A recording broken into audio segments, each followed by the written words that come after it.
그러면은 실제 정각 작품에 대한 해설 시간을 갖도록 하겠습니다. 이번 시간에는 20세기 한국의 대표적인 정각가 중에 한 분으로 석봉 고봉주 선생님의 작품을 가지고 말씀 올리도록 하겠습니다.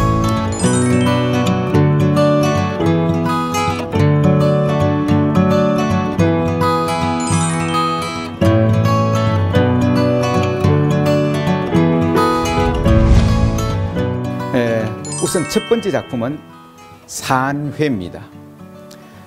도장은 음각과 양각이 있습니다. 양각으로 새긴 것을 빨갛게 글자가 드러난다고 해서 주문이라 하죠. 바로 지금 보시는 산회는 주문에 해당됩니다. 얼핏 보면은 네 글자 같지만 두 글자 흩틀산 회포회입니다. 회포를 풀어놓다, 생각을 내려놓다는 의미로 중국의 후한의 서예가 중에 채옹이 지은 필론에 나오는 말입니다. 모든 아티스트들이 좋아하는 글귀예요. 왜? 나를 구속하고 묶고 있는 모든 생각을 다 풀어헤칠 때 오히려 새로운 창작 아이디어가 떠오를 수 있다는 내용이기 때문입니다. 작가의 몸이 자유롭고 마음은 평화로운 상태라야 좌망, 안절좌이절망, 앉아서 내 자신마저 잊어버리는 아망오의 경지에 들 수 있고, 또 송과정의 서보에 나오는 심수쌍창, 마음과 손이 함께 화창해지는 그런 경지에 들 수 있다고 봅니다. 여러분, 산회, 생각을 내려놓다, 얼마나 멋있어요. 공자님의 말씀이 떠오르네요. 회사 후소라고. 그림을 그리는 일은 후소, 마음을 깨끗하게, 종이를 깨끗하게 한 후에야 가능하다는 얘기죠. 이 석봉 선생은 일제강점기와 6.25 전쟁으로 점철된 아픈 시대를 살아가신 정각가입니다. 그 아픔을 극복하게 해준 정신적 기반은 바로 산회입니다. 산회라는 자유 영혼이 없었다면 그 아픈 시절에 그렇게 많은 작품을 만국민으로서, 나라 이름 백성으로서 창조 작업은 불가능했을 겁니다. 장법상으로 보면은 놀랍게도 흩을 산자가 있어서 그런지 몰라도 두 글자인데도 네 글자처럼 흩어놓은 포치가 재미있습니다. 내용을 알고 새겼다는 얘기가 되겠죠. 잘 회자를 살펴보면은 정면을 응시하는 눈빛이 보입니다. 그리고 눈목자 밑에 물숫자가 있는데 그 눈물이 어떻게 보면 얼어있는 듯 하죠. 예, 그것은 아마 굳건한 자신의 마음, 오똑한 콧날, 그리고 여민 옥기세의 모습에서 작가의 만국민으로서의 변함없는 굳은 뜻을 살필 수가 있지 않나 생각합니다. 다음에는 좀 어렵죠. 시십마입니다. 불교에서 진리를 깨우치기 위해서 참선을 하는데 이때 던지는 간명한 질문이 바로 시십마입니다. 중국말로 是什么? What is this?죠. 이것이 뭐지? 바로 그것은 불교에서 얘기하는 화두 또는 공안이라는 말과 같습니다. 우리말로 번역하면 이것이 무엇인가? 시십마가 삼음절로 된 점을 감안해서 이 뭐고? 라고 부를 때도 있습니다. 여기에서 시자는 이것은 바로 부처님의 본성을 가리키고 본성을 바라보고 견성, 부처가 되는 성불하는 견성성불이 수도자들의 목적이죠. 시신마. 예, 다음은 아주 독특한 모양의 정각 작품입니다. 장근보졸입니다. 장근보졸이란 장차 부지런을 하면 졸, 즉 부족한 점을 보충할 수 있다는 내용입니다. 근면과 노력이 머리나 솜씨보다 더 중요함을 뜻합니다. 근면 보졸과 같은 구절은 석봉이 각별히 좋아했던 글귀로 이 도장 외에도 또 다른 인문에서 이 내용이 그대로 나타납니다. 이렇게 새긴 양식을 정각에서는 거의 사용하지 않는데 양각 틈새에다가 다시 음각을 했으니까 이를테면 말하자면 음양각이라고 부를 수 있겠네요. 이 인문의 내용은 당나라 때의 저명한 시인 백거이, 호가 낙천이라서 백낙천이라고 흔히 부릅니다마는 이 백거이의 시에 자도 군제 제24운 군제에 이르러 24편의 운을 넣어서 제한다는 그런 내용 속에 나오고 있습니다.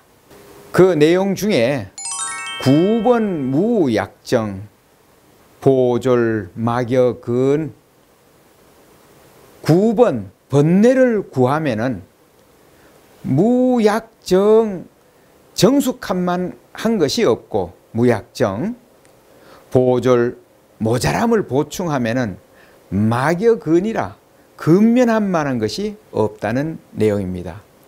석봉 선생은 음각에서도 주변에 괴선을 자주 넣어서 새기는데 이 도장이 바로 음각임에도 아웃라인에 괴선을 넣은 것을 볼 수 있습니다.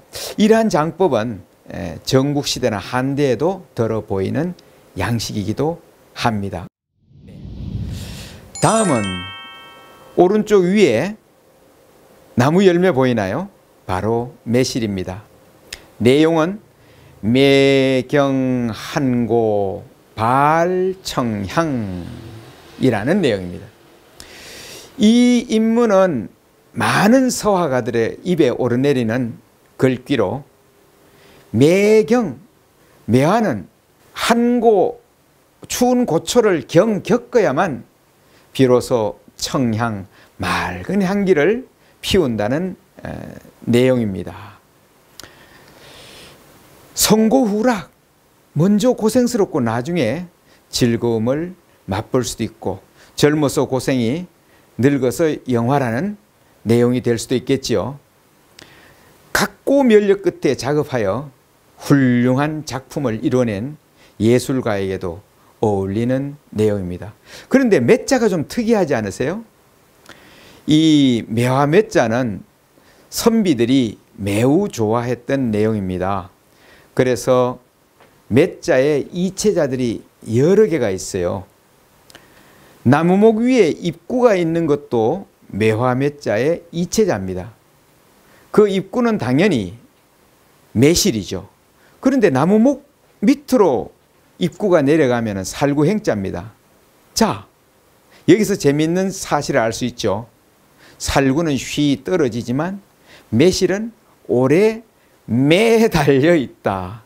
매양 자기의 절개를 지키고 있고 발음도 매기 때문에 선비들이 그만큼 좋아하지 않았나 생각합니다. 그런데 이 글귀의 출전은 참 미궁이지만 제가 찾아본 근거로 볼 때 러일 전쟁 때 활약했던 일본 육군 군인 가와무라 카게아키 장군의 서예 작품에 처음 보이고 있습니다.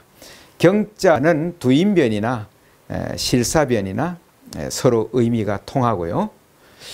글쎄요, 우리 석봉 선생이 일본에서 작품 활동을 더 많이 했기 때문에 이 글씨를 보고 새기지 않았나라는 생각도 해봅니다. 예, 다음엔 네 글자 같이 보이기도 하고 두 글자 같이 보이기도 하고 한데 기실 살적빈이라는 어려운 한 글자입니다. 석봉 고봉주 선생님하고 모양이 닮지 않았나요? 예. 살적이란 것은 그 관자놀이와 귀 사이에 난 머리털을 가리키는 말인데, 선생은 이렇게 구레나룻과 콧수염이 아주 허드러지게 멋있는 기골이 장대한 선생님이었어요. 그래서 아마 자신의 초상화를 도장으로 나타낼 때 이렇게 쓰지 않았나, 그런 생각을 해봅니다. 서여기인이란 말이 있죠. 글씨는 바로 그 사람이다. 이 도장을 보면은 가격기인이라는 말이 성립되는 것 같습니다. 도장을 새김도 또한 그 사람과 같다 라는 말이죠. 예. 다음은 추수입니다. 양각이죠. 예, 물숫자 위에 있는 것은 추인데, 이것은 아마 일본에서 활동을 많이 했기 때문에 일본인의 성중에 추수가 있는데요. 전범은 다른 데서는 제가 찾지 못했습니다. 아마 일본에서 선생님을 초대하면은 짧게는 4개월, 길게는 1년 반씩 일본에 머물면서 많은 주문에 도장을 새겨주고 했는데 그 중에 하나 남은 게 아닌가 생각해 봅니다. 네. 다음.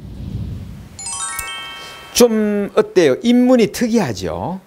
내용은 득어 망전입니다. 얻을 득, 물고기 잊을망, 통발 전자죠. 우리에게 친숙한 성어입니다.